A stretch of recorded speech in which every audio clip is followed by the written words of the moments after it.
Good morning, good afternoon, good evening, wherever you are in the world. Welcome to another Escapement Show. It's been a month.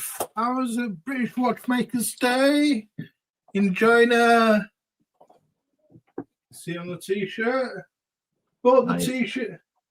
Bought the t-shirt. Went to the event, bought the t-shirt, got the Roger Smith one watch at a time t-shirt with the Roger Smith Series 6 on it. Very nice. And you went to the Micro Watch Prague fair, didn't you? Yeah, While back, Abdul. Last November, it was really nice. It's always good to go there, to be honest. I'm going also next year.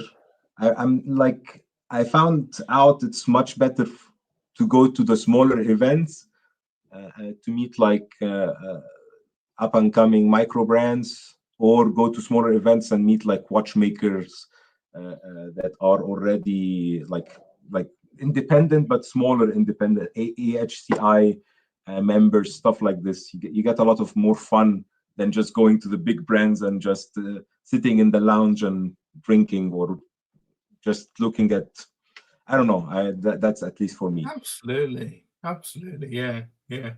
So yeah, it's myself and Abdul today. JCB's having a bit of a break and taking his family out for a nice evening.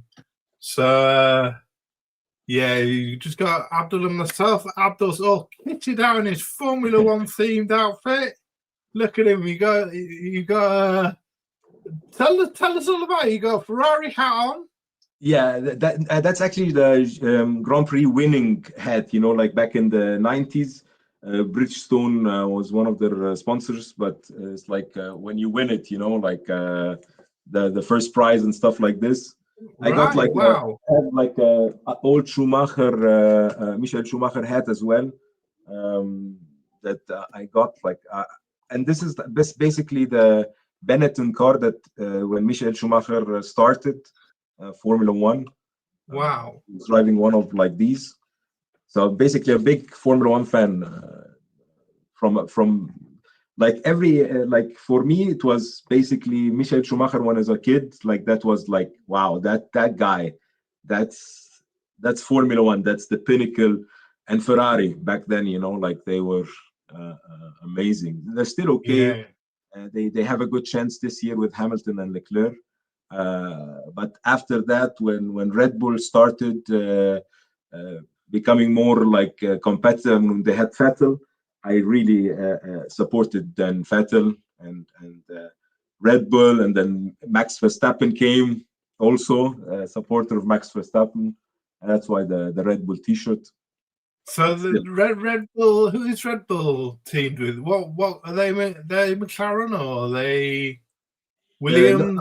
No, so basically they are now 11 teams. The last couple of years, the Red Bull was dominating until McLaren dominated 2 years before. Sorry, what engines do Red Bull use? This year they have a Ford engine.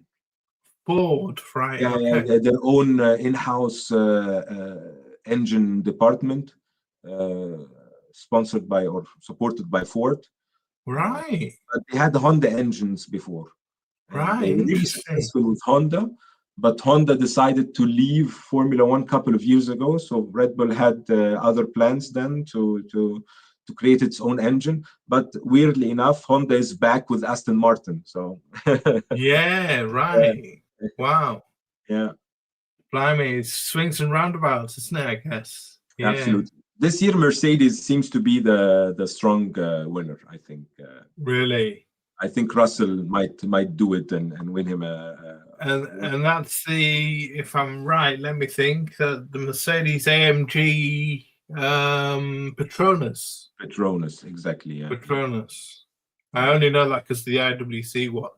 Yeah, exactly. Yeah, they use also a lot this turquoise color that on a lot of watches. They like exactly this one. Yeah, so Formula One watch is amazing. It's I'm not really a Formula One follower, but Abdul thought this topic, and it's a great topic. It's with the season just starting, it's just amazing, just amazing. Yeah. So wristwatch tech, Abdul. Have you got a Formula One themed watch on? I have a lot of Formula One memorabilia, including current cars. But no, like the only watch that interests me, and I'll tell you about, but because of course Richard Mille is a big sponsor in Formula One, so that's unattainable. Tag Heuer is one of them. Not my current favorite brand to get from. So I have here the. I'm trying just to avoid the. It's a Hanhart 417S. Yeah, exactly. 470S, it's beautiful. Yeah. And, just but because. It ties in with Steve McQueen. He wore one of those. McQueen, and, yeah, exactly. He was in the film Formula One, wasn't he? No, not Formula One. Monaco, right? Le Mans. That was yeah. the film. Yeah. Exactly. Yeah. So that's the connection to automotive. What do you have on your list? I'm wearing my Zenith A384 on a racing strap. Nice. No teams have got teamed up with the El Primero, have they? No, it's pretty shame, because they would really match. And when we see the what I found out is that 3 brands are still don't have watch sponsorship. So Zenith would actually fit with one of them really well.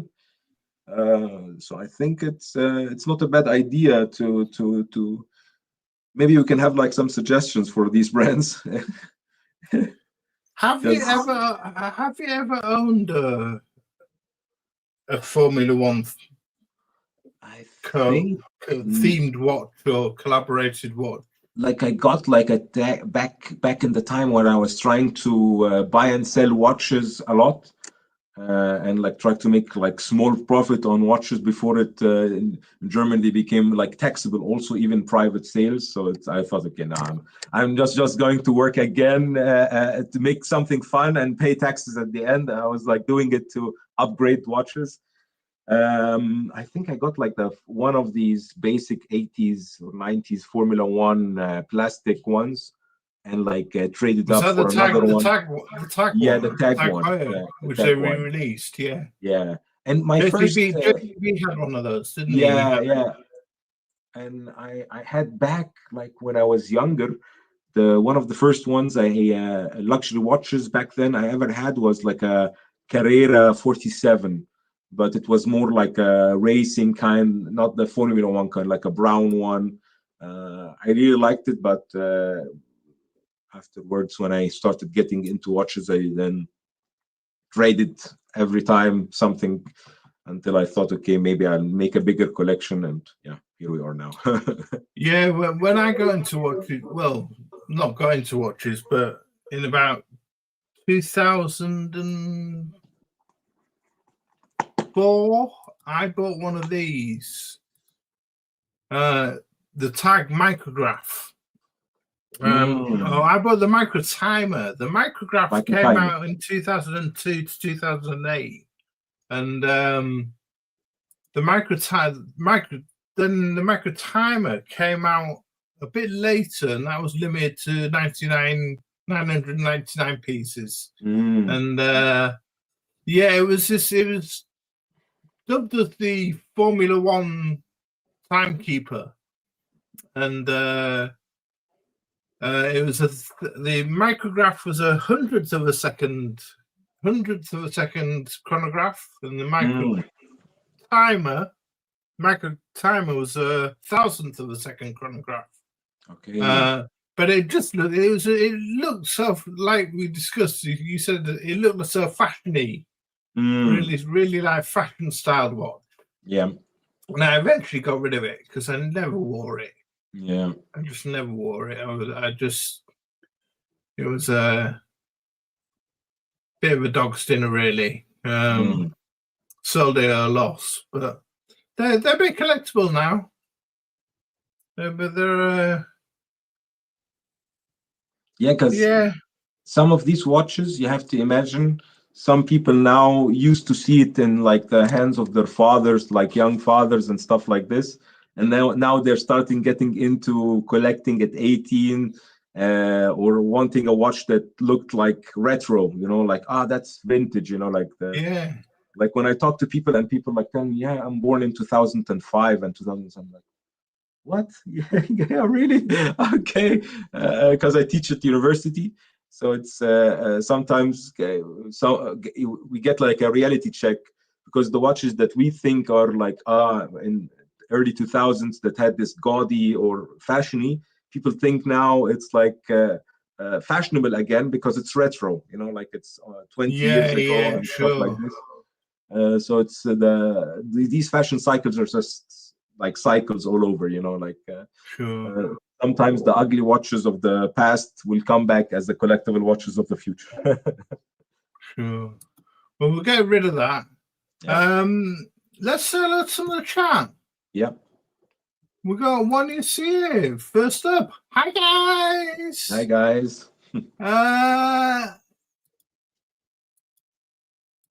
Well, let me click on it. Julie Johnson, my friend. Hello from Michigan. Kevin Hawthorne from Layton, Florida. Good morning, my friend. Mason One. Hey, Mason. Greetings, watch humans, wearing a new purchase, a Classics Original CQ Panorama Date bicolor on a steel brushed bracelet. Congrats. There's a watch roll on Bobby's Discord if you want to show it. I don't have Discord on my computer, I'm afraid, Mason. Sorry. Aye.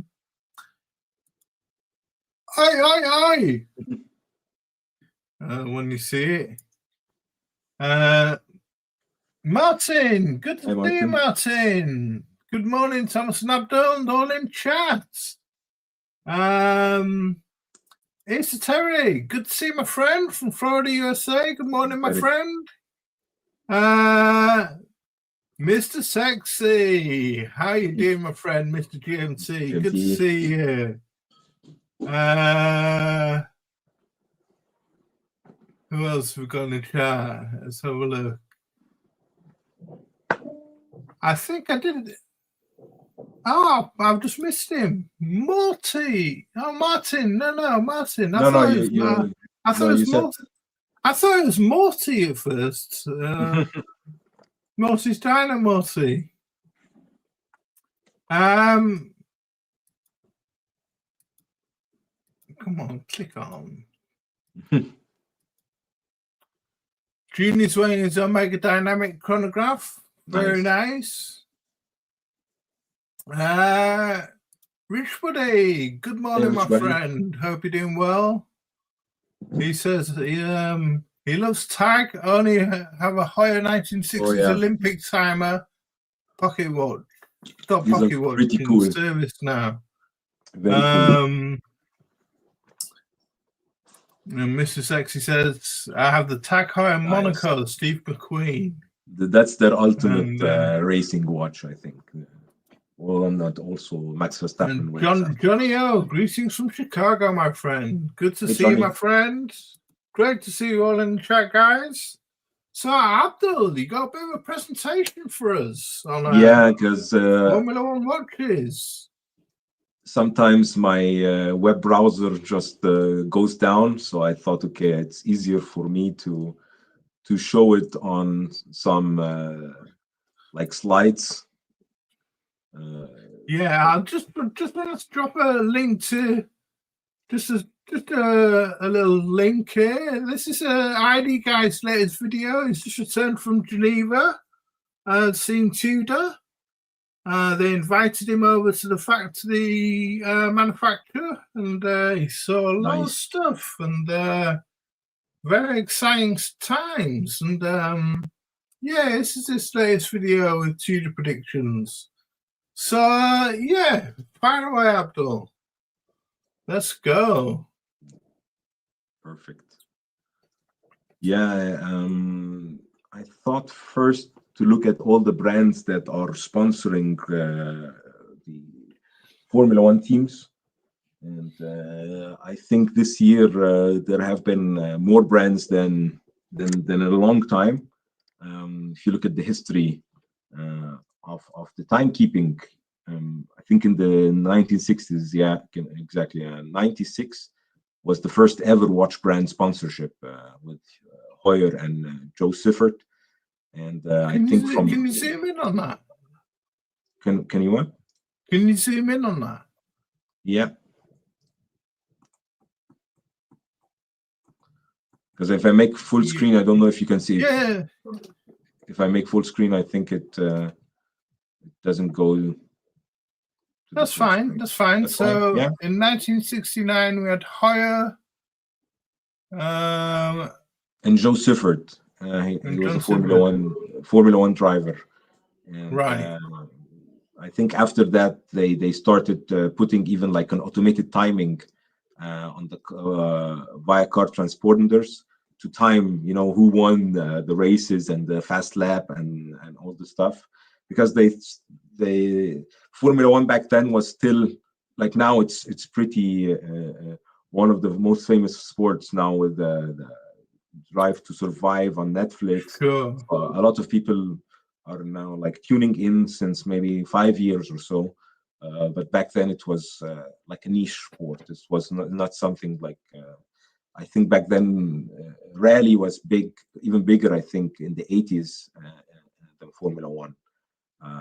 In the 80s, they had this Longines era where they have also timing precision to 1/1000th of a second, which was then, back then was pretty good numbers. And then in the 90s, that was Longines, the Longines era, right? Yeah, wow. The Longines era. Yeah, the 80s basically. There was no like I have a lot of pictures that you also saved or sent to me with like older ones. And you can see basically they were really wearing these watches as their watches. It wasn't like now, where Verstappen they give him the watch after the race to wear, or you see the mechanics and the team principal wearing the watches and like putting their hands like very visible. Back then they were really using it as timing machines and using them for their function as well. A lot of the mechanics, team principals, the people in Formula One. So that was like some people had their own watches. There wasn't like everybody has to wear Tag watches or everybody had to wear the Longines watches. And in the 90s, the Tag had like a very good time. I think in the 90s. Yes, after 1969 with the Hoyer era, we get to 1992, the Tag Hoyer era. Yeah, exactly. So they really. They have this tie to Formula One, so it's not like they're new and they're trying to make something up. They're really one of the watches that were synonymous with Formula One since the beginning of watch sponsorship. But 2013, Rolex had like 12 years until last year, and Rolex was basically the timekeeping of Formula One. They didn't sponsor any team. You didn't see like current drivers wearing Rolex after the race, but you saw like older one. I think Sir Jackie Stewart wore always his Rolex. So all the guys that like the legacy names in Formula One, the older drivers, you saw them wearing Rolexes after the events or in celebrations and stuff like that. Was that after 2013, or was that during the 1992 Tag era? Yeah, the sponsorship with Rolex started in 2013. So before that, it was basically Tag that was basically without any rival in the sponsorship of cars, teams, and drivers. So 2013, we get to the Rolex era. Yeah.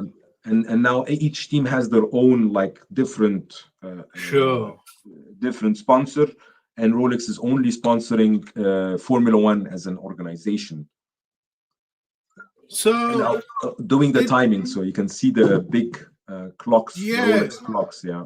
and then we get to 2026, sorry, and we've got the LVMH era, which is again, tag again, coming back after 1992 and the original high era of 1969. So they're sponsoring, it was what was it saying, taking over from Rolex, and 100 million a year multi-brand deal. Yeah, so the idea is that LVMH can also place other watch brands from their portfolio. Well, the brands Hennessy, Cognac, Moet Chandon, Louis Vuitton. Exactly. They can, I mean, on the podium and in the gifts and stuff, you'll be getting, I'm sure there'll be plenty of Hermes bags being given, and Louis Vuitton bags, and lots of Moet Chandon junk, and because any times on the podium they use champagne, so they had like other sponsors for LVMH are the biggest luxury brand out there, so it really is a luxury sport, Formula One, and it's interesting that you say there are different eras of sponsorship for Formula One, and when did team sponsorship come into it? Of teams always had a sponsor, a timekeeping sponsor. I think in the early when the Rolex came, but I'm not sure. Let me check.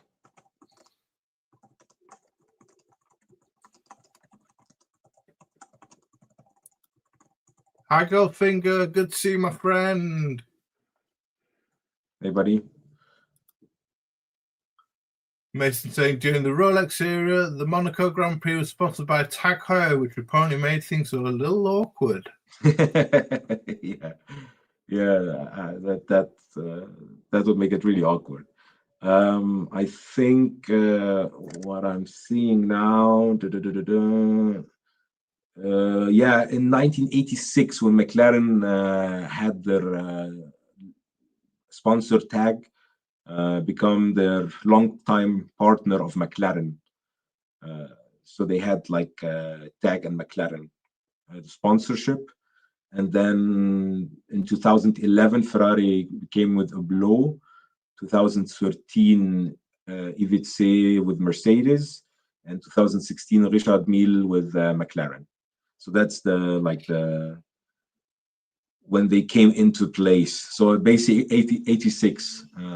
Right. Okay. In from 71 to 79, Heuer had a watch brand sponsor partnering directly with Ferrari. So basically, So Ferrari was the first one with Tag in the 70s, and then in the 80s, Tag went to in the middle, last 5 years of the 80s, went with McLaren, and then in the 2000s, then you had the other watch brands coming into place. Right. Yeah, Rich Pretty saying Formula One's massive in the Arab states. Yeah. And built up in Dubai and Abu Dhabi and etc. And unfortunately, Trump destroyed the Formula One circuit in America, and who knows if it'll survive. Yeah, that's sad. And, even they had like races in April planned for Saudi and Bahrain, I think. They've cancelled them because they canceled both of them. Because of the conflict that's going on, haven't they? Yeah. And Rich also said it's disappointing that they've introduced hybrid electric cars. Yeah. Do you think the sport is ruined? What do you think? Absolutely. I hate the new regulations from this year. They have a bigger part used by an electric motor with a battery that is filled by the braking. So basically, the drivers now, it's not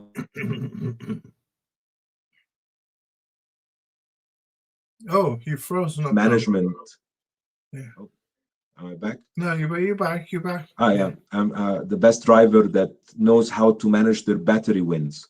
So, and the best battery systems from manufacturers. That's crazy, isn't it? That's pretty shitty, to be honest. Yeah, it is.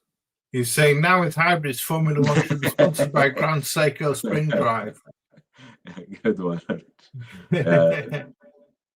That's basically that exactly.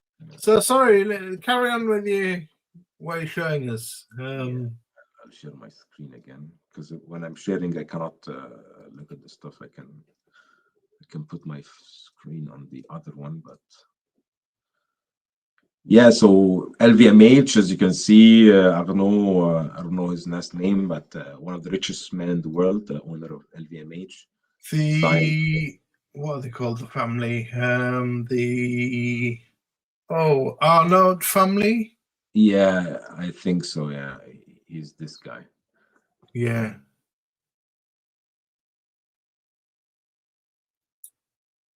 Yeah. Formula One officials, and now became the official timepiece of Formula One. You can see this on the starting line, and they're pushing. Of course, TAG is now not only sponsoring Formula One as a whole with LVMH, of course, or LVMH using TAG as their front brand at the moment, but they are also sponsoring Red Bull. Right. Yes. So at the same time. They have been sponsoring them since a long period of time now. I think more than 10 years, even. I think, if I remember correctly. Previous, of course, we mentioned they used Ferrari, or Ferrari used them as a main sponsor. McLaren used them as a main sponsor. They've been through the brands, but now they found themselves with Red Bull. I think it's not a bad sponsorship per se. You can see the watches from TAG, from Formula One, the Carrera line, the Carrera ones. These are basically quartz one. But Max Verstappen always is given a different watch, basically mainly Monacos. So he's got crazy Monacos that have been given to him, hasn't he? £150,000.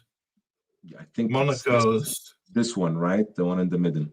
Yeah, crazy. Carbon, skeletonized with different movements, and yeah, absolutely crazy. Yeah, I think he's given sometimes also different watches, like in the Patek. If they have a new release, they give the watch to Max to wear. And he's really like, when he wears the cap, he always he wears the cap like this, and he always has like a couple of touches that he makes just to show the watch he's wearing. So he's a pretty professional guy. He's not like one who is like, okay, he has like a duty to the watch sponsor, to show the watch how many times in the screen. So he makes effort, but the same one. But you can notice it if you watch a lot of his interviews. But I think the Monaco ones are like the most ones synonymous with him. He wears them pretty often after the race, if they don't have like a new watch release. But also the mechanics wear watches, like when they released the new plastic ones, as you can see here. The mechanic is wearing it pretty. They've all got the Formula One watch on, right? Yeah, exactly. The civilian model. Yes. Yeah. So you can see them throughout the paddock, where when they are sitting inside, they have people that are wearing it and showing it as well. So they do make the effort. Right. And like these were the older ones, I think, back in the day. The original ones. 1990s ones. Yeah, exactly. So if you've been watching Formula One back then, these ones would be like the dream for every young man or young lady. I don't know. I don't think back then they used to watch also Formula One. Maybe now with all the Netflix series and stuff like this, but who knows? But yeah, you could get also these Keith Hoyer ones, pretty cool ones. But the current ones that they are trying to push are these ones. From Red Bull, they are all quartz. There's a couple of automatic. There's one automatic one, I think, and the main one that this one, I think, right? The Gulf Edition. No, I think there's these are automatic. These two are automatic. Sorry, these two are automatic. Yeah, the Tag Oracle Red Bull 44mm chrono with a rubber strap on the left. On the one on the that one, I think. That's automatic, and this is automatic. Yeah, that's £4,800, and then Isaac Hadjar, the driver, wears one. Yeah, exactly. Isaac wears always the other one, because in Red Bull you had always one, like the main driver, the driver number one, the absolute driver number one. The whole team goes behind this guy, and the other guy is basically his helper, like trying to help him win the championship. Right. That's how always they had like other teams. They had like always tries to have like the two best drivers.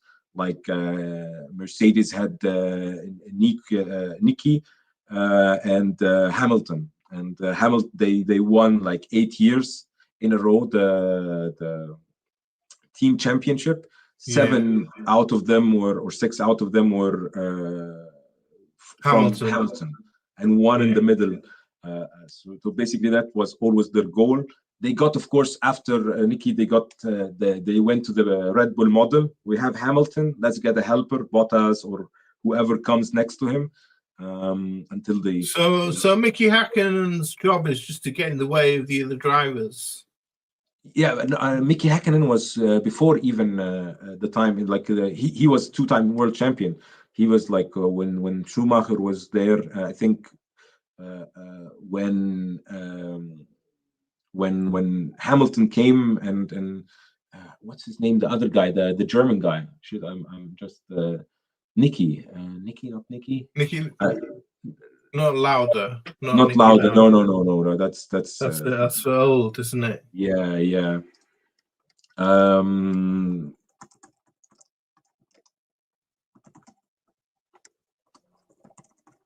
Let me check. I think 2000. Nico Rosberg. Right. That's what I would. Sorry, I had to remember his name. Yeah, and the other watches, these are quartz. I think this one is solar. Yeah, that's the fashion watch, isn't it? Yeah, that's basically the Solargraph limited edition, £1,550. Like they're milking it with that, aren't they? It's absolutely well overpriced. It's but they've done Gulf editions on bracelets, and then they Senna did on Senna editions, the Ayrton Senna editions. Yeah, that's the horror show. That one, the special edition. That's automatic. They're milking it to the extreme. The one on the Link bracelet with the throwback to the 90s Link bracelet. That's the Ayrton Senna one. That's the ones I think that you were talking about. One of the the Monza. Is that a Monza? Yeah, like these two, like I put them together just to show you the contrast. One brand making something incredible like this, and something so price gouging like this. Yeah, and a massive range as well, a massive lineup. Absolutely, like these ones.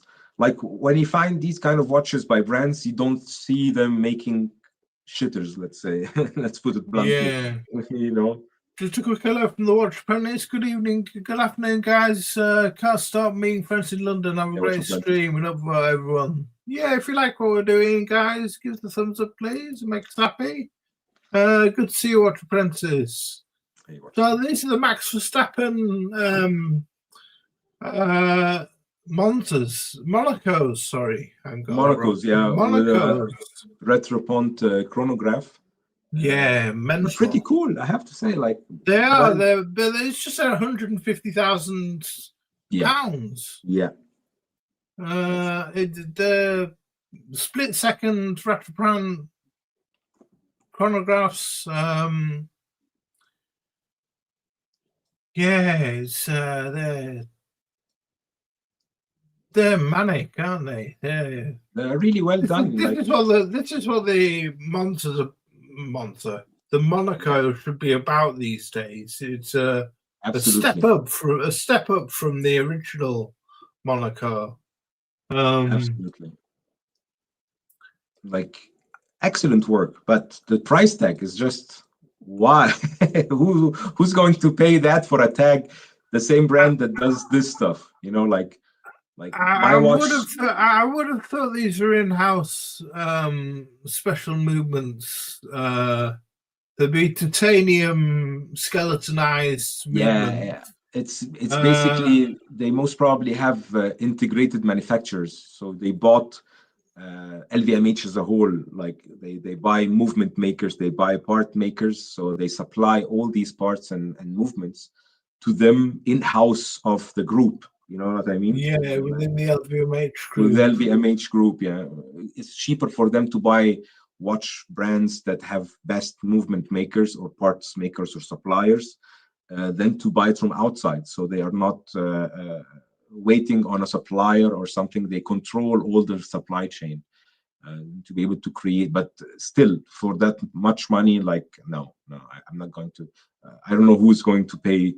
Maybe with the 40% discount, some crazy Tag Heuer collector or Max Verstappen fan or Red Bull fan would buy it, but normal people, I don't think so. Yeah, I think the next brand on the list is Ferrari. And Rich says he'd be looking at a Langer double split for $80,000 at this price point. Yeah, absolutely. Yeah, I think most of us would, Rich. You got to be a diehard Formula One fan to consider on those Max Verstappens. Absolutely agree. Yeah. This doesn't make any sense. Well, like these watches, what moving on to next, you got to be a diehard nutcase to be buying a Richard Mille. I feel they're way overpriced, and they're the sponsor of Ferrari at present, aren't they? Yeah, the Ferrari with other brands also, they sponsor McLaren. They used to sponsor more. They used to sponsor Alfa Romeo, Sauber. They used to sponsor Haas as well. They used to sponsor a lot of watch brands. They were basically multi-branded watch sponsor because Richard Mille is a guy, he loves Formula One. His watches are like the epitome of watchmaking. They are, yeah. I mean, they're meant to absorb impact, and they're meant to designed to withstand extreme racing conditions like G-forces, vibrations. Yeah, and they're proven during races, even surviving high impact crashes. Exactly. So they are tested. They are tested. They also, like, I think a couple of drivers wore them when they were driving. I think Grosjean was one of them. Now they get their watch after the race is finished and they wear it. Like Hamilton for flex, for flex, exactly. Flex and advertising. It's marketing. It's Formula One is a marketing machine. Like that's why LVMH have bought the rights to it. And absolutely. When you get on a podium with a Richard Mille, that's when people say, "Hey, Richard Mille's amazing." Yeah. And all these drivers, they have like watches. They show a lot. Like Hamilton shows his Richard Mille watches, and as you can see, they're really themed like a Formula One, like composite material, complex design. This one's crazy. It's an off-center Tourbillon split-second chronograph. Hamilton, as you say, has won 7 Formula One Drivers' Championships. Yeah. From 2013 to 2024, with Mercedes AMG Petronas team whilst wearing his IWC watches and collaborating with IWC on several personalized editions. He joined Ferrari in 2025, and with that came Richard Mille endorsement. And this manually wound thin ply technology carbon version, which is also available in microblasted titanium, has a strap with a pattern of Ferrari race cars' Purosangue seat, and the titanium nameplate has Ferrari's horse logo laser etched on it. It's a complete overkill, in my opinion, especially for the price. And it tries to identify as a true tool watch for motorsport timing, albeit a very ostentatious one for the rich who can afford the 75 limited edition pieces. It costs £1,875,000, this watch, or $1.5 million at retail. Wow. But it sells new for £1,875,000. Wow. It's to a good point.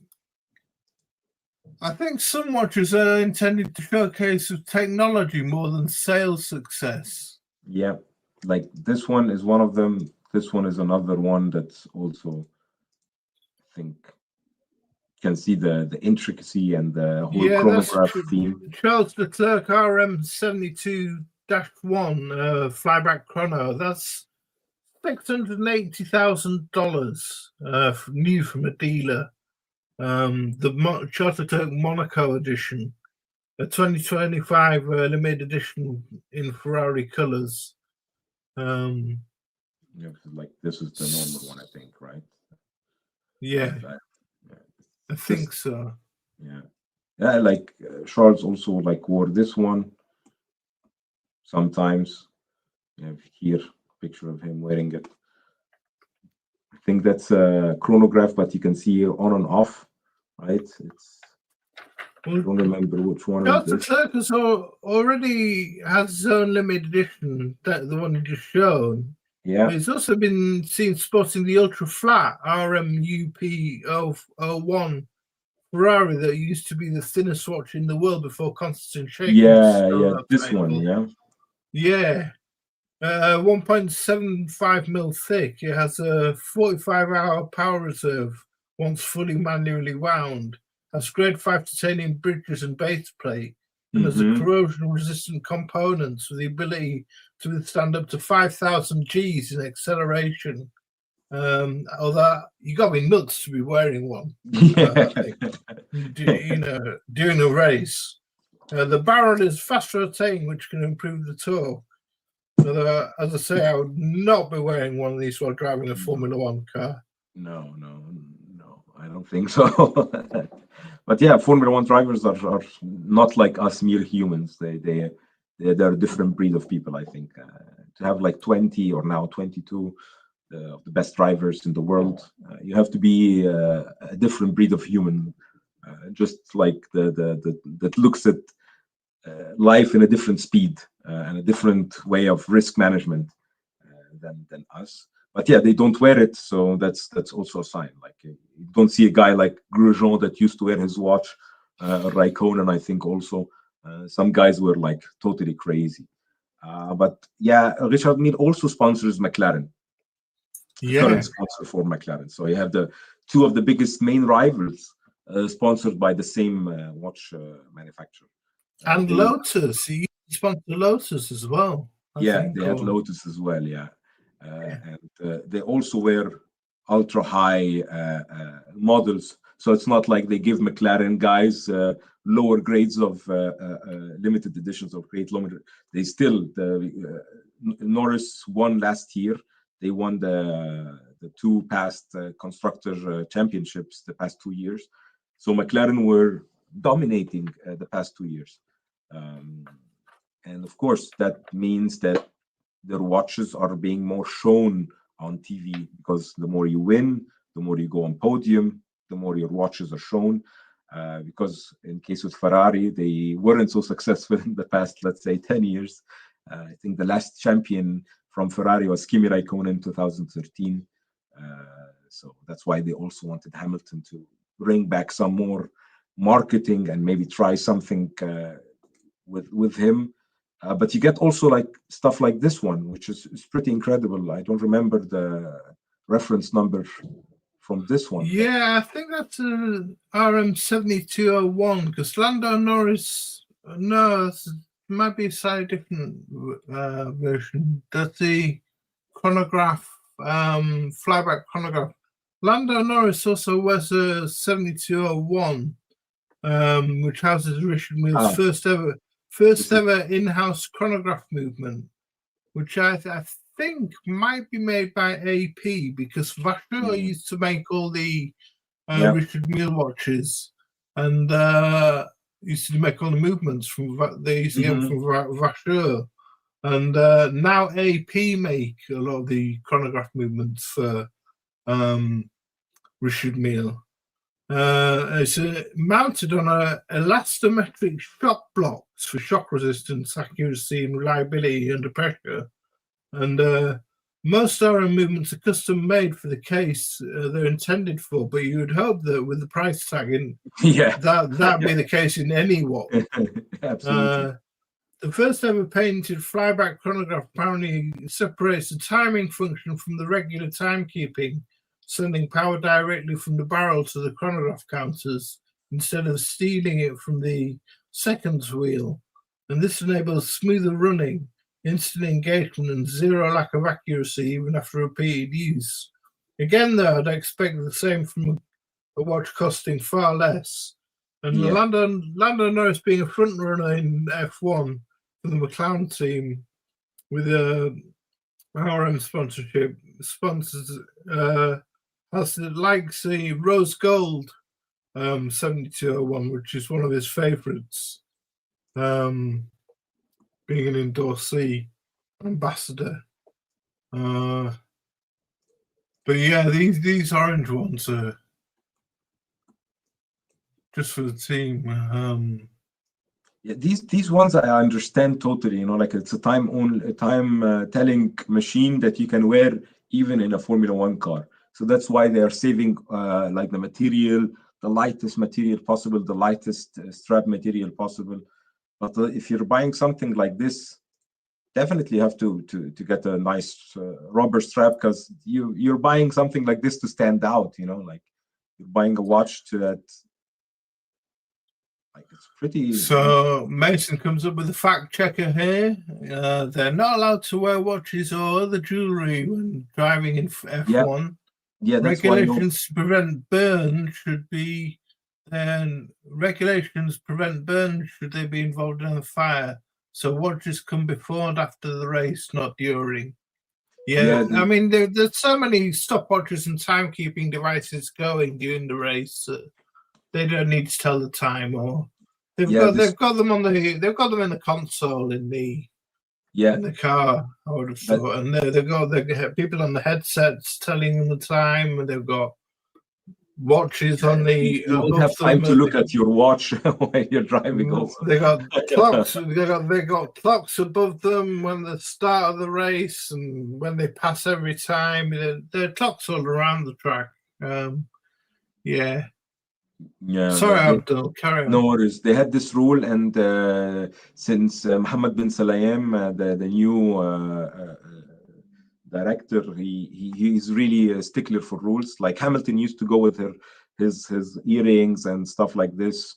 Grosjean used to wear his watch back in the day before Mohammed Sulayem. But yeah, now the rules change, or not the rule changed. The application of the rule stringency changed.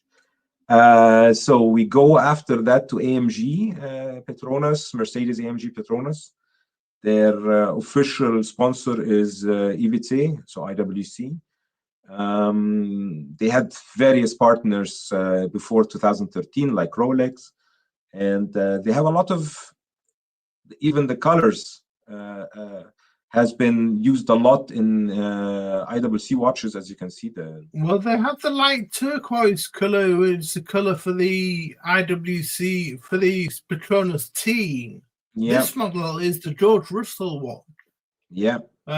which is for the driver George Russell. He's like a light blue, so it's not the turquoise. He's got his own specific color, which has just been introduced this year. There's only the chronograph's limit to 1,019 pieces, which I thought was a weird number.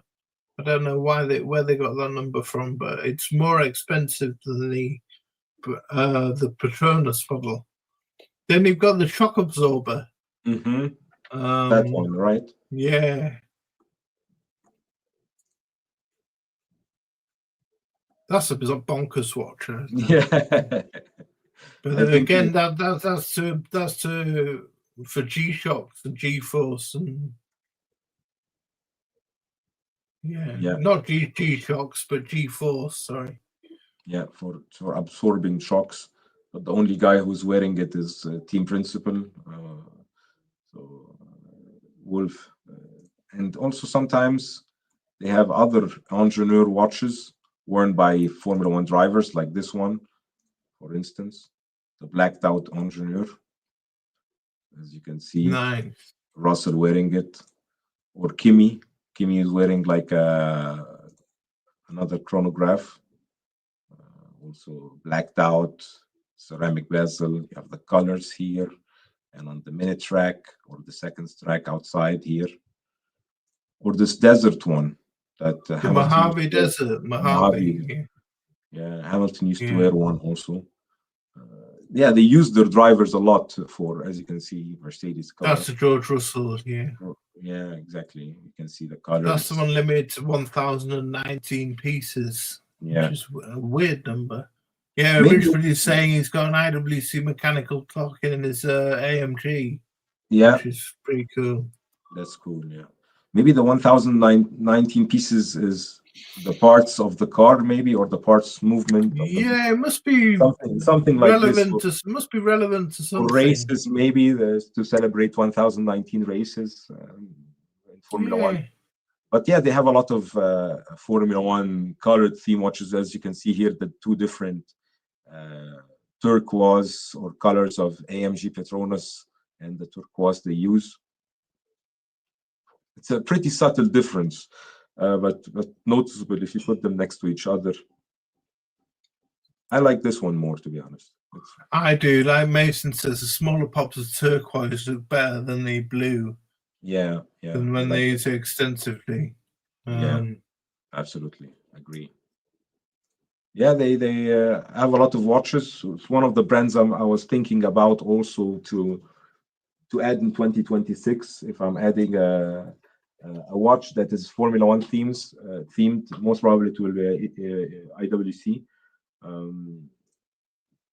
Maybe this one would be my choice. Yeah, the Pilot's 41. Yeah, I think so. The size would be okay. This is a 39, and I think I would be able to put 41 also on a rubber bracelet. It will look rubber strap. I think it will look really nice. They're gorgeous. I love them. I think Ben, who used to come on the show, he's got big into IWC. Went to see them in Schaffhausen and went to see the manufacturer in Schaffhausen and went on the museum tour. And he's just recently bought an IWC Pilot 41, and it's beautiful. It's gorgeous. Yeah, absolutely. Going to the next team that has a watch sponsor, Aston Martin, Aramco. They have a new multi-year deals from February with Breitling. They used to be sponsored by Gérard Perregaux for a short period of time. But now they're sponsored by Breitling. I think you shared, you or Suma, GCB, that posted the video from Breitling, problems with Aston Martin, something like this. But yeah, it's a shady team with a shady watch sponsorship. The video I posted was apparently Aston Martin have had problems with their motor, and so they weren't sure whether they were going to have to withdraw this season from the racing championship, which would have meant that the new Breitling partnership might have flopped. The Breitling might have pulled out after just introducing this beautiful new Navitimer, B01 Aramco Navitimer. It's got a carbon fiber dial. It's made of titanium. It's gorgeous. I love it. It's really cool watch. What do you think of this one, Abdul? I like it. I like it more than the normal Breitling watches. Like usually, me too. when Breitling does a limited edition or like a collaboration, like when they did the Aston or the Bentley, they were really bad. They looked really bad. But now on these ones, I like the colors match really well. The watch looks modern, but yet still has this Navitimer DNA. It's not like they're doing something different that they're not used to doing before. It really matches. Like it would have been a shame if Aston they to be honest, they participated in the first two races, but they retired the cars early. Like they did a couple of laps because contractual wise they have to do several laps to count as they participated, because they cannot withdraw from the Grand Prix without having any repercussions, like I said, with sponsors. But the car was too vibrates a lot due to the engine with the aerodynamics, and I think they poached, I think, the John Wheatley, he was the team manager from team principal from Audi. He just quit Audi. A lot of people are saying he might go to Aston to get their ship in order. So yeah, that's like one of the watches I would get would be this one. If I was a Breitling fan, I would definitely get this one. But if I was just had a budget and wanted to buy a watch from F1 team sponsored, I would definitely buy the Moser, to be honest. Even though Alpine is not doing good with Colapinto, Gasly is doing much better, but the Moser ones are really cool. So this is the Alpine Moser Streamliner. Yeah. This is the driver's edition on the left with the Streamliner flyback, and the Mechanics edition. Now the just get my note of the Mechanics edition is the limit to 50 sets in pink, and they retail for 59,000 Swiss francs for the two. The twin V-shaped bridges on the driver's edition are inspired by a single-seater suspension and a central caseback bridge shaped like a racing helmet, an open-work rotor echoing the Alpine A110 wheel rim as well. Powered by the HMC 700, Moser's first fully skeletonized flyback chronograph developed with Agilent, is 42.3 mil. The Mechanics edition has a GMT function, split-second chronograph, perpetual calendar, and F1 mode with countdowns to race starts and notifications of key race months. Developed on a unique technological platform in close collaboration with Alpine. Pierre Gasly is one of the drivers who wears the driver's edition.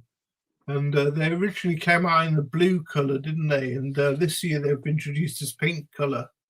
So this is your favorite, the Moser? Yeah, this would be my favorite. The blue one, not the pink one would be too much. The blue one, yeah. The pink one's a bit maybe too I much, can buy the pink one, but have a blue strap on it. I don't know, pink strap and a pink watch would be too much for me, to be honest. But yeah, the blue strap, the blue one, the blue color is really nice. Even this one with the white strap, Looks really nice. This one would be a nice gimmick to have, like to have two watches connected to each The other. mechanics edition is pretty cool, isn't it? Yeah. It's you have to. I think you have to buy the driver's edition to buy the Yeah. mechanics edition. I think people bought the both, and then they sold this off. Sold the mechanics edition. The mechanics edition is only about $5,000 or £5,000, I think, £6,000. I've seen them going used for. Mason's just dropping a bit about the Browning. He says they brought the tachymeter back on this Novitimer. They dropped the tachymeter scale from the redesign a couple of years ago, and Rich is saying, interesting. The rotor can be seen in front on the this one. That's the rotor. Yeah, I think is it not hand wound, or has it got a rotor? Yeah, it's got a rotor. That's the rotor. Right, yeah, that's it. That's right. Yeah. Yeah, it goes around from the front. Yeah. On the pink edition. Oh, Mason's obsessed with the bracelets. He has to get bracelets with his new CQ, with his Moser watches. You love your bracelets, don't you, Mason? He says, I bet most would let you buy the excellent steel bracelet if you bought them from them direct. I don't think that's part of the watch. I think the whole theme of the watch is to get it on the rubber strap, Mason. Yeah. I don't think it's a bracelet watch. It's a sports watch. It's the whole idea is to have it on the rubber. It's meant Absolutely, to. Yeah. It's meant to be as light as possible, as tight as possible. Yeah, absolutely. Light and sporty and flexible and not heavy, and like Abdul says, yeah. I'd buy it on the rubber if I could afford it. But, me too. Absolutely. Yeah. The rubber looks beautiful. I get you. You like your bracelets, Mason. It's cool. As you can see. These ones are pretty nice as well. Like if you don't like to have a chronograph. So they're time only, aren't they? I mean, these are time only. So small, aren't they? They're so small. Are they tourbillons? Tourbillon, exactly. So you have a tourbillon here, free sprung tourbillon, if I'm not mistaken, and you have a nice see-through time dial to tell the time. And I like if I'm getting a skeleton watch. I'm not a skeleton fan. Like I'm not. If I'm getting a skeleton watch, I would get this one if I can afford it as well. I like the rotor on the dial, like Rich Buddy said. I like the rotor on the front of the dial. Yeah, I think it's really because cool. you have the back of the movement here by Agenor. You need to show it. It's an amazing work of art, as you can see. And, is that the Agengraph then, do you think? I think it's a version of it, right? Right. Moser bought 2 years ago 20% of Agenor. Oh, really? So yeah, they supply them with movements, and Moser can say it's in-house because they are partners with Agenor. So they design it and make it in Agenor for them. You know what I mean? Right. Okay. So that's a way to get around being in-house, buy a percentage of the company. Basically, right? Yeah. So and it works. You know, like they're really happy with the partnership. Moser makes amazing watches. And Agenor makes amazing movements, so it's a good marriage, let's say. So Mason's just going back to his bracelet point. He says he didn't used to, but few bracelets I've experienced before I became a proper watch nerd would rip up the hairs out of your arms. And I've discovered the proper bracelets don't do that. Yeah. The better the bracelet, the less you will feel it on your wrist, right? That's why Rolex is so successful with their sports watches, because always their bracelets were above all the competitors in their area. Yeah. So you could wear it on a bracelet every day for a longer period of time, and it feels like a part of your wrist, right? But for Formula One, It's about speed, it's about weight, it's about a lot of stuff. So it makes sense to have rubber. That's why Richard Mille always, you have these rubbers or these elastic bands and all the stuff. It's about weight. Another watch brand that's also was sponsoring another team, but now sponsoring a different team starting this year is Gérard Perregaux from February. And they sponsored the Williams team. So Alex Albon and Carlos Sainz, both actually both came from the Red Bull Academy. So they're both raced, next to Max Verstappen in some period of time. Carlos Sainz is a multiple Grand Prix winner. He used to drive for Ferrari for 2 years, so he won a couple of races for Ferrari, but he had to make place for Hamilton. So now in Williams, I think they have a really good chance. I didn't put much photos of them. They're not, I don't know why. Maybe I didn't get time or didn't find a lot. But so this one, that's the best the GP have done for them, Laureato. Yeah. Oh dear. I think that because they used to sponsor Aston Martin and they were really heavy on the Aston Martin. Yes, they had the carbon green Laureato. Yeah, I have it somewhere here. I think. Let me check. I think I have it. Yeah, they used to this one. Yeah. So they used to sponsor Aston Martin. Now they're with Williams. Definitely, they will make a lot of watches with them. Maybe something with rubber. Yeah. I think here Alex is wearing. Both they're wearing the Laureato, as you can see, like metal. Yeah. You can see the metal. They didn't win anything or podiums this year, so we didn't see also any of their watches. Maybe in the press conference they were wearing also the Laureatos, the last one. But yeah, they're still building their brand and their image with Williams.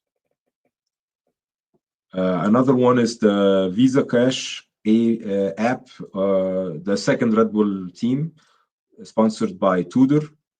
So Tudor, as you can see. Oh, right. Who's this? Sponsored by Tudor? Visa Cash app, Red Bull. Right, okay.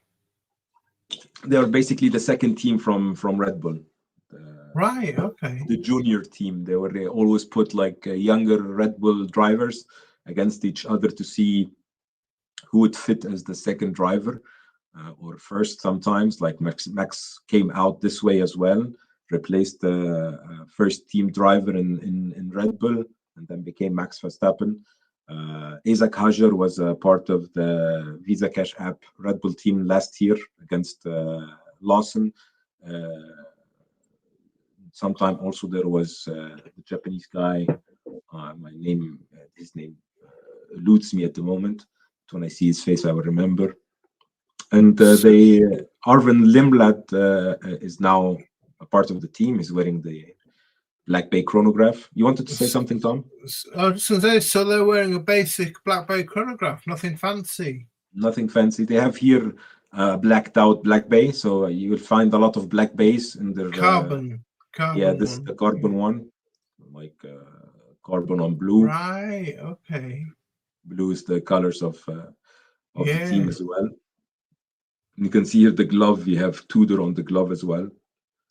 You have a couple of pictures of mechanics carrying like tires or on the communication of the team wearing this chronograph, the carbon chronograph. I commented in ID Guy's video yesterday about about his predictions video. He said, what would we like to see from Tudor?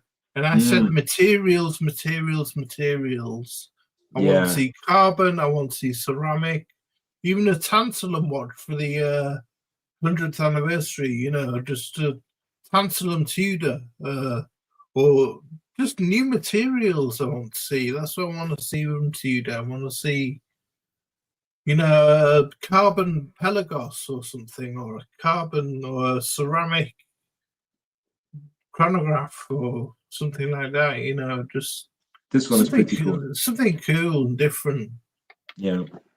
No, I like the color combination as well. It pops, really pops it is on the nice. wrist, as you can see, with the white and blue and black. The blue and black is also not bad, but yeah, this one would be, if I got a Tudor watch,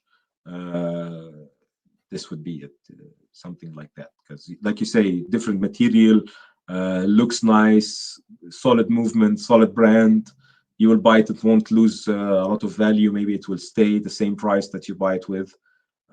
Or even in the cases like this one, the pink one is even, I think, attractive, Oh, selling the with the pink premium, and right? turquoise ones, yeah, they Yeah, go up selling with in the value. premium, right? Yeah, So yeah, it's so premium.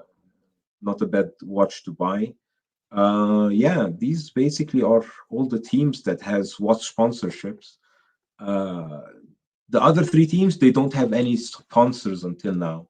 So maybe we can ask the punters to give suggestions for Cadillac team. They're the new team that joined this year, because it was all past couple of years. It was They're sponsored by Tommy Hilfiger, aren't they? So apparently yeah, they're wearing Tommy Hilfiger watches. yeah, which is So, pretty shame, right?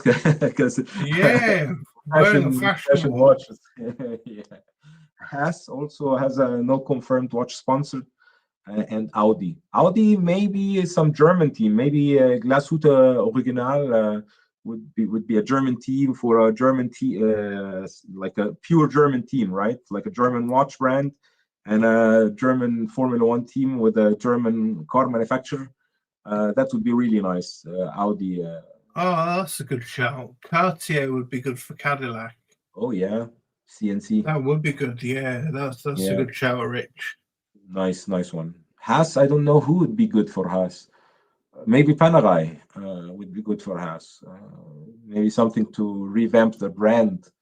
Uh, Yeah, Max no, Verstappen is currently competing in a NLS2. I don't know what NLS2 stands it's for, but Nuremberg Ring, I think. I saw just as I was looking at YouTube, he's racing live at the moment and in Yeah, Porsches. yeah, he's driving a Mercedes, I think. Is he driving a Mercedes? Yeah, so Porsches. So it's a Nürburgring, is it? Nuremberg, yeah. Right. That's the pure driver, Max. Like now they have a break in Formula One because there is no races. Other drivers spend it with their family. Max goes on the weekend and drives competitors with other people. That shows Yeah. love for Another driving. good shout from Rich Buddy. He feels Hublot should sponsor someone. Yeah, Hublot, maybe Haas. Maybe Haas would be a nice one. Maybe.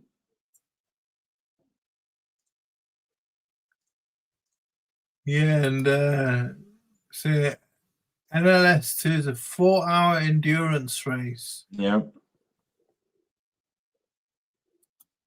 Yeah, he used to drive with the Ferrari car GT2 and GT3. I think he made a team for sim drivers, like drivers that are driving on sim, so e-driving, that can then join real driving with real cars, which is pretty cool, to be honest.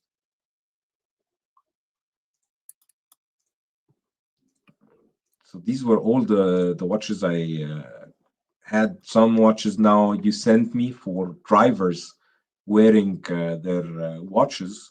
Like Kimi Raikkonen had his own Richard Mille. Felipe Massa had his own Richard Mille as well. Grosjean had his Richard Mille. Yeah, Grosjean had a Team Lotus. It was released around 2014 to 2015 in Lotus colors. Yeah, That goes for $300,000 used. $300,000 to $500,000 used. That one. yeah. Which was the Massa? Did you show the Massa one? Here's the Massa one, yeah. Yeah, that's a 10th anniversary Massa. He won 11 Grand Prix driver from 2002 to 2017. He won 11 Grand Prix over 15 seasons. But has been a long time test driver for RM watches. Yeah. And RM spent 1,000 hours on each case of this watch, including 430 hours of filing and 350 hours of polishing for the bezel, mid-case and case back, and grade 5 titanium caliber with more than 500 components. 430 hours of filing down a watch case and 350 hours of polishing for the bezel, mid-case and case back. Bit excessive, isn't it? A bit excessive, to be honest. But maybe back then they needed to say all these stuff to sell their watches for the because they got to be able to sprig these numbers, haven't they, to sell the watches? Yeah. They're really maybe drinking tea while they're filing. So did you get the John Toad one? No, still. Here is it. Yeah, The Jean Todt and the Alain Prost. Yeah, it's John Todt. It's a flyback chronograph. He's a former rally co-driver and made chief executive officer of Ferrari from 2004 to 2008. From 2009 to 2021, he served as the 9th president of the Federal International de Automobile, the FIA, which is a governing body for many international motorsports, including Formula One. And the new boss is now Mohammed Ben Sulayem, isn't he? Yeah. And the Alain Prost is Prost competed in Formula One from 1980. I mean, the Prost one is $815,000 on release, and that was new on release in 2017. And he competed in Formula One from 1980 to 1993, nicknamed the Professor. He won the Drivers' Championship titles 4 Drivers' Championship titles when he retired. And he holds a record for most wins, 51 wins, most fastest laps, 41 fastest laps, and most podium finishes, 106 podium finishes. But ironically, this Prost Richards Meal is their first cycling-themed watch, limited to 30, which you get a bike with when you buy it. So they're chucking in a free bike when you buy the watch. And it features an odometer, which is basically a display with 5 rollers where you enter the miles when ridden. Just above you click with a clicker, you click the miles. Yeah. Weird. Yeah, like they used to have also other drivers that used to wear their watches, like Carlos Sainz when he was in Ferrari. He used to wear Richard Mille, Michael Schumacher, his son, that's the son of Michael, used to drive in Formula 2 and then Formula 1 for a couple of seasons before he moved to Indy. There must be a lot of rich people that watch. There must be the richest motorsport, the richest sport in on the planet. Formula One. I think so. Because the marketing by Richard Mille is going out to the richest audience, isn't it? Yeah. It's the people who actually go and watch it live and have the VIP tickets in the boxes. You know, they're the audience that Richard Mille absolutely catering to. They're the customer base, aren't they? Absolutely, absolutely. Like Richard Mille watches, I think they're made for a different type of collectors, like collecting for not for pure enjoyment of the watch. They're collecting to, I don't want to say show off, because I think it's flexing, and I think it's bragging rights for saying this technology is capable of endurance and Formula One, and it's the whole connection between Formula One and watchmaking, you know, and Ferrari and other brands, you know, being able to connect with other brands like Ferrari and saying, I drive a Ferrari and I wear Richard Mille. It goes hand in hand, you know. I think it's a bit of that goes on. Exactly. So you had the Lewis Hamilton one, and the slit, the thin, just in the slide before, just the slide before that. Yeah, this one. Yeah, so there's the Lewis Hamilton 1,875,000 one on the left. Yeah, that's £1,875,000. That's new. Off-center tourbillon split-second chronograph. So you can see the tourbillon is just to the right. It's just to the right, so it's not in the middle at the bottom. So it's just to the right. And then the Ferrari UP, what was it called again?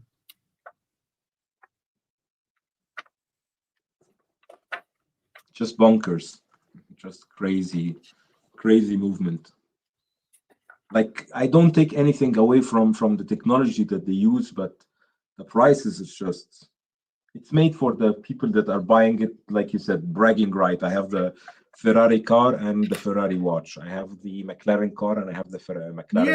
That's what I feel anyway. A lot of people will say, a lot of people who buy them say they're the best watches ever out there. You know, they're the best watches ever made, but that's totally untrue. Totally untrue, I think. There's much better watches out there, much better made. Yeah. I mean, when you're getting a third party, when you're getting an Audemars Piguet to make your chronograph movements, and you had previously Parmigiani Vachon movements, just chucked in a carbon case or made to size for a carbon case. I don't think it's worth the money, to be honest with you. Yeah. Hi, Kaloi, good to see you. Hello. I can't justify these prices. I mean, they used to have Hublot, so at least now, like they used to have stuff like this. The La Ferrari one. Yeah, exactly. So Hublot used to sponsor Ferrari back then. I think Richard Mille is a much better fit with Ferrari and McLaren, to be honest. That's the epitome of watching. Hublot should still be in the game. I think they should still be a sponsor. Maybe Haas would be good fit with Hublot, or Cadillac. Maybe Cadillac even and Hublot would make a fit, like a big Escalade car with a Hublot watch on the dash. The rest of the pictures are basically some of the historic pictures, like as you can see, a mechanic putting here some pushing.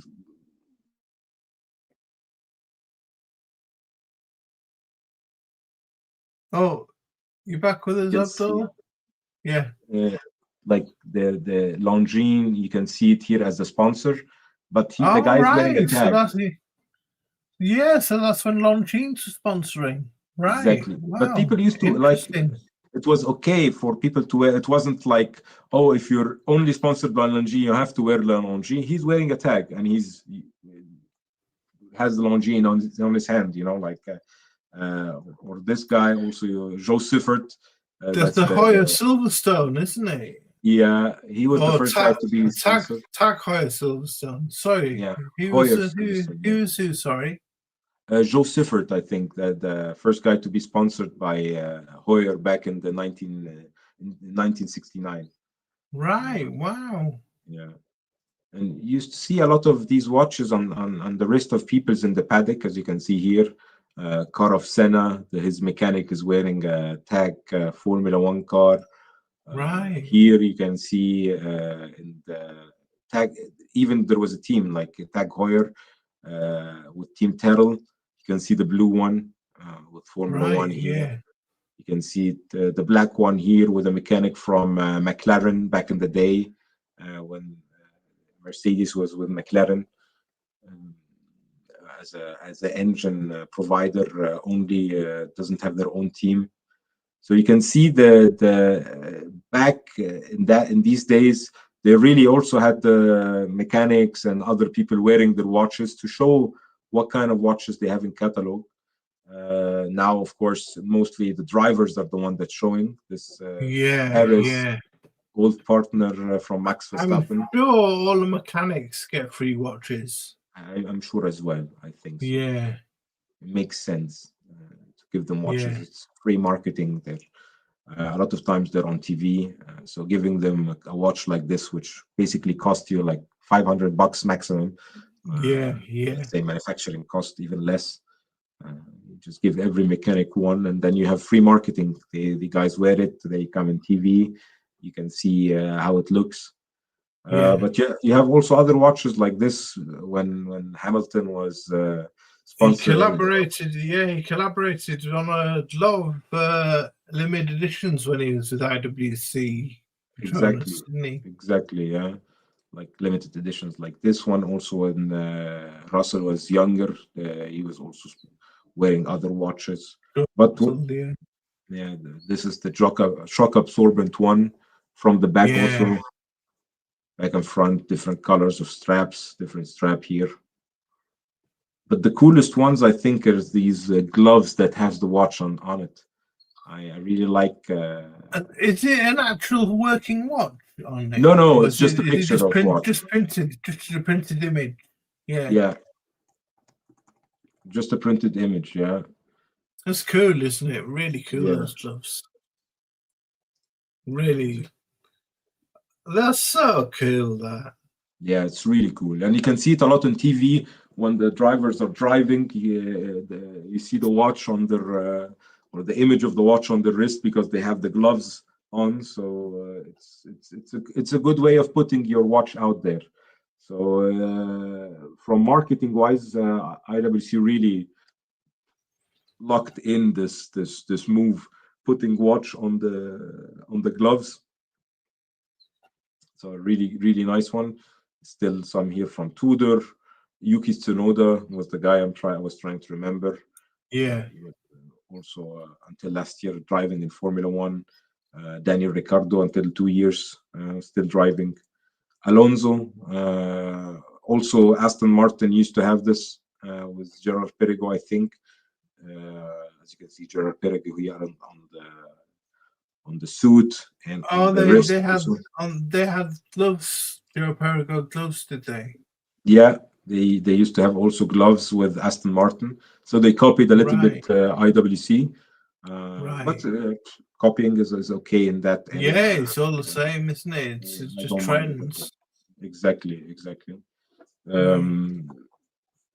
Ocon, when he used to drive for Alpine, they had also different streamliner. Here you can see the one with the bracelet. Maybe this one, Maison will like it more. Maison 1. Right, yeah. Yeah, because they have it here on bracelets. But just after races, they mostly had the rubber ones.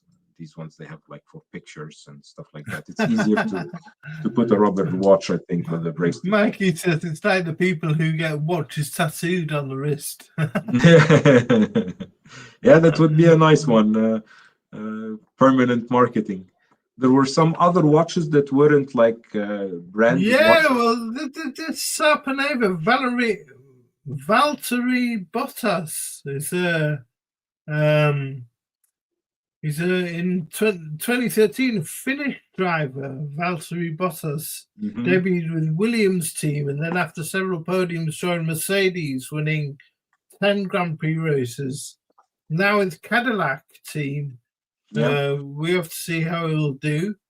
And he has quite a taste for watches and collaborated with Finnish watchmaker Stefan Sarpaneva to design this Kilpis Jari watch, which was limited to 17 pieces, made of high-grade Finnish stainless steel. It is 200 meters water resistant and has a modified chronode automatic movement with 60 hours power reserve.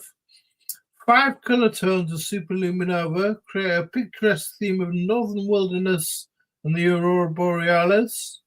And on the skeletonized dial,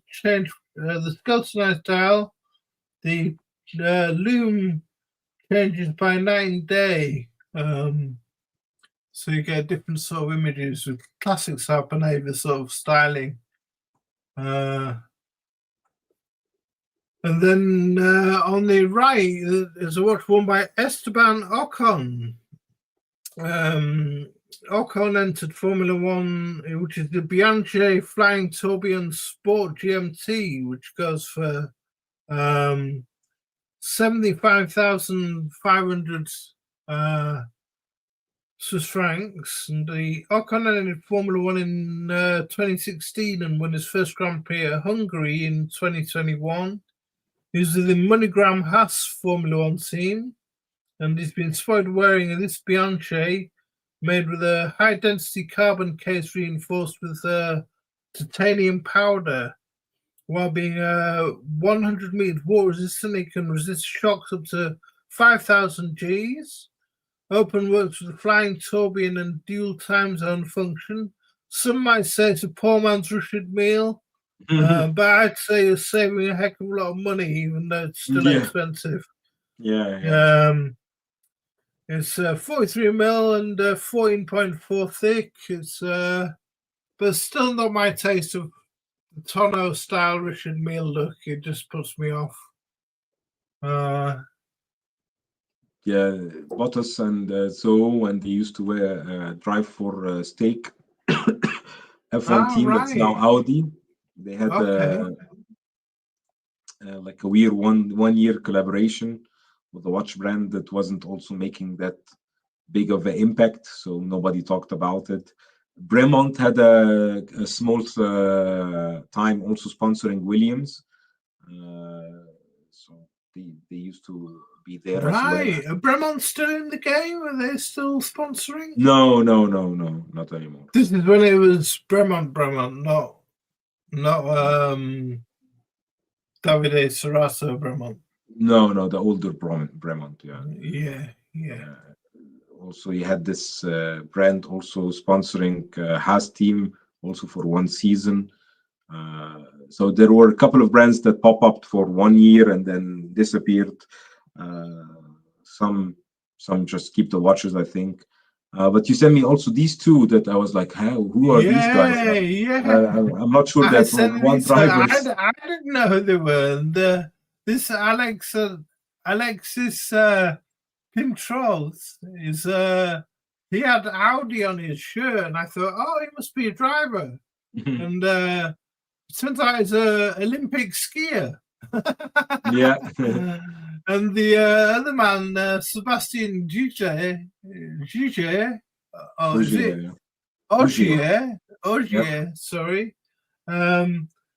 His watch is made from carbon thin ply technology, one of the lightest RMs in his French national colours, which sells for $453,000 or £340,000. But it turns out it's a rally driver, not a Formula One driver. But a lot of Formula One drivers come from rally, don't they? Not anymore. Back in the day when rally was very... now they come from basically... Academies they get from F4, like the regional ones, and then they start up Formula 3, Formula 2, and then they go up into Formula 1. Because or karting, even if they're kids, like they start karting, and then back in the day when rally was big, a lot of people came from rally. Cross also did rally and did Formula 1 afterwards, or vice versa. But nowadays they need to come from very young age and single-seater racing. I think all of these were all the pictures I prepared for today's stream, and I think it's a really cool topic, like watch sponsorship with automotive, because of timekeeping, the precision. So you get a lot of talk about precision, talk about how many pieces are made by hand, how much time it's used to create these pieces. Shock absorbent as well, because automotive, all this automotive sport, there is a lot of shocks, a lot of G forces on turns. So definitely also something. That's why Richard Mille became so famous, because he started addressing these issues with watches. That hey, my watches can even withstand the Formula One Grand Prix. Yeah, just pull up a great shot there. JCB centers. Mm-hmm.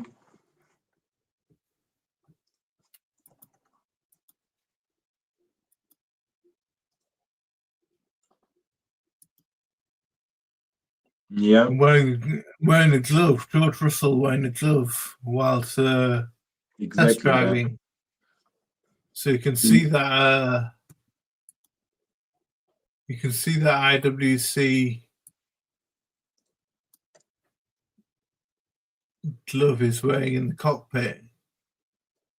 Yeah, So cool. it's really nice. It actually looks like he's wearing a watch, doesn't it? Yeah, yeah, it's really like really well made. Like they got the idea really good. Yeah, so cool.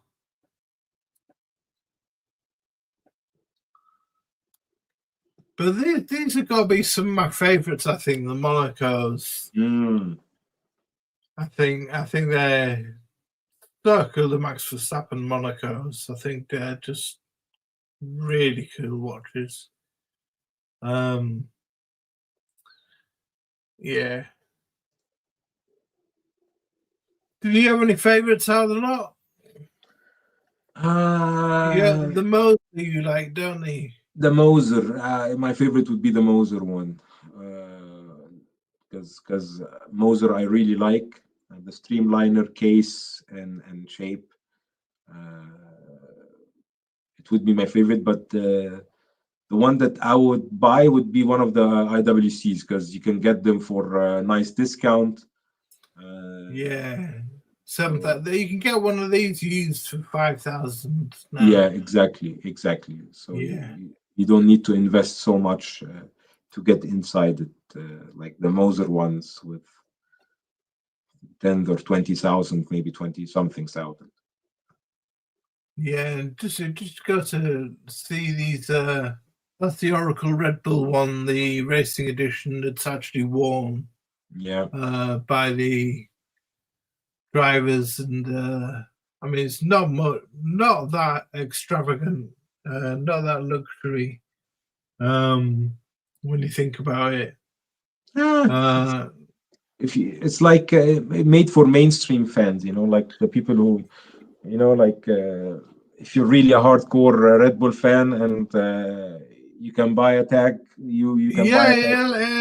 It allows the fans to buy the same watch that the drivers and technicians are wearing, mechanics are wearing. Exactly, yeah.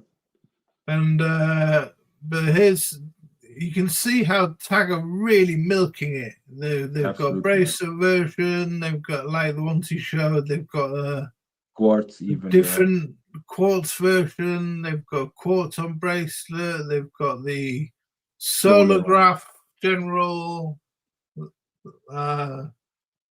They've got the Gulf Oil one. They've got the Ayrton Senna limited editions.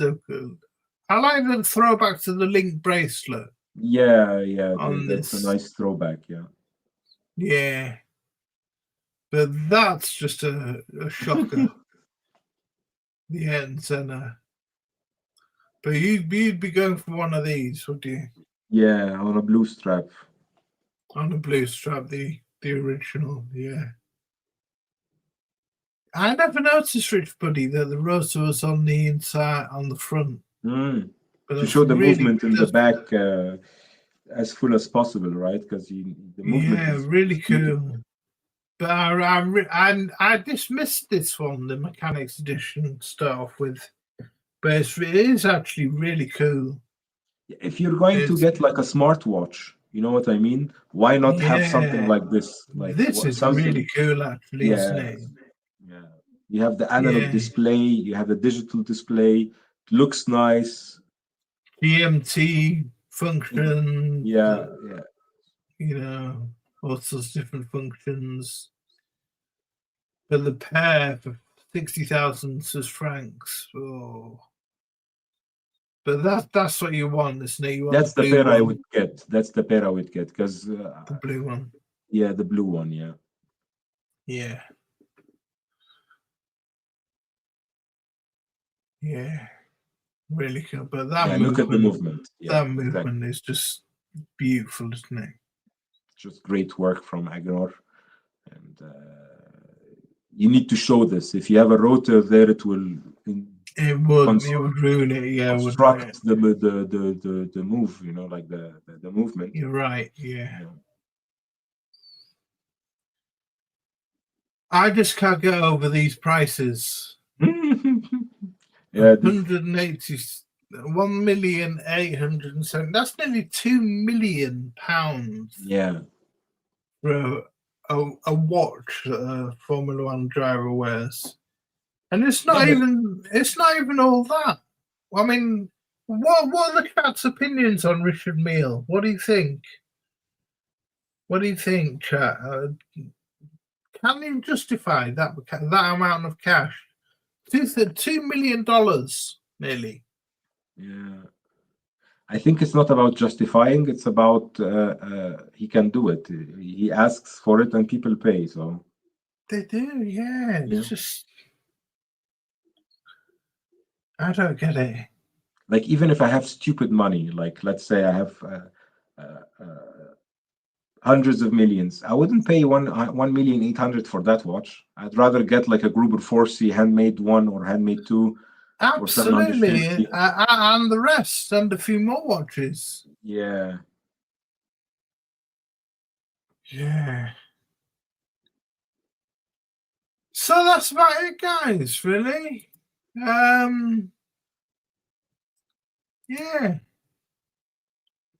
Yeah, if you like, I'll just drop the link to this latest Scottish Watches show. So they always do a good show. And I haven't yet watched today's edition, but they do a weekly show.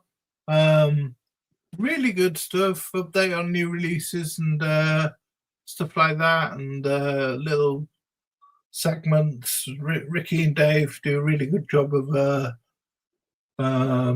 being informative and entertaining, and so check that out after the show. And thanks everyone for joining us. And yeah, if you like what we do, please give us a thumbs up. And if you're not subscribed, please subscribe. It'd be great to have you on board. And all I can say is, yeah, thanks for joining us. Thanks for taking the time to watch.